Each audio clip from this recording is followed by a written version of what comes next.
The organization was loosely started in the early 60s.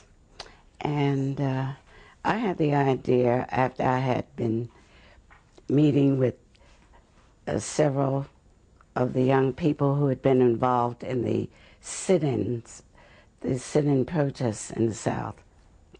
And they had endured so many hardships, had been thrown into jail, had been mistreated, and they sent them, I don't know which group did, but sent them north for a little rest and relaxation after they were released from jail. And so that's how I met the kids. And I noticed the girls all had afros, and we weren't doing afros that much at that time. Mm-hmm. I did ask, why is your hair why do you all have shaved heads almost? And they explained to me that when they were in jail, the guards would push them down and drag them around by their hair. So they cut their hair off so the guards would have nothing to drag them by. And after that, I began to see a lot of afros. So they sort of introduced it. These kids really made me, they activated my sense of something that I had to do something to help in any way that I could. And I knew a lot of black middle-class women who weren't involved in anything. And I thought they'd be likely targets for an organization that would help to eliminate some of these problems that black people have. So I started with a group of people who were as interested as I, and our first meeting was a group of like 5 or 6 women. And from that, each one of us thought of people who might want to become involved. But we didn't want people who were all high echelon. We wanted everybody. We wanted all black people because we felt young people could give us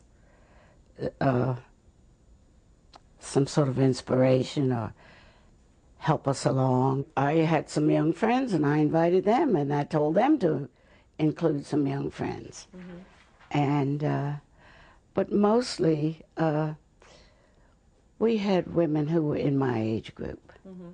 And gradually the younger people caught on as the organization grew.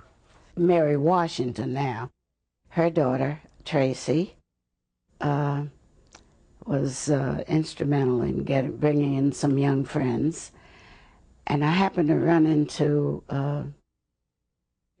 Jewel Jackson. She was Jackson at that time. And I told her about my idea, and she was very enthused, and so she came and joined the group. That was 2 years after we had been organized, loosely organized. I would say about the beginning of the 70s, or very late 60s, but 70s by the time we really became organized as a large focal group. I called friends in different parts of the country and asked them if they knew women who would like to become involved in an organization like this. But at the time, we were busy getting the parent, which was New York, trying to get that organized before we branched out. I knew we wouldn't stop at 100. So, and I knew that we were going to coalesce. Mm-hmm. So that's how I came up with the name, Coalition of 100 Black Women. I'd like to see the coalition become more political. Okay. I think that's at the base of everything. I think we have to do everything through politics. Everything is political. Lobbying, visiting our legislators, putting pressure on them. But first you have to go armed with what you want them to do. I think we just have to watch legislation. I think everything is dependent on the laws that we have that should be protecting us, or I think we should be implementing laws that I think we need to be closer to our legislators. I think we ought to be making monthly or yearly visits to the halls of legislation in all the different places, like up in Albany, and let them know we're there and we're watching them, and I mean the legislators. I'd like to see us have a nice, strong voice coming out of the coalition, maybe a candidate for some major office.